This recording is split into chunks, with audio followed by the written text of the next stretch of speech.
In this video today, we will see how to easily change the password of your Apple ID by using your iPhone, even though you don't know the Apple ID password.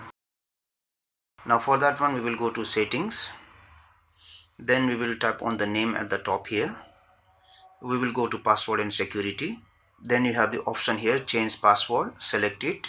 Now you need to enter the passcode. Once you have entered the passcode, you have the option to put a new password and then again re-enter the password to verify it.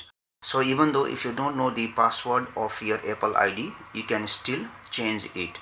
And when you are creating a password, you must note that the password should be at least 8 characters long, and then it should have a number, an uppercase and a lowercase to make it more secure. Thank you for watching this video. Please like and share this video if you found it helpful.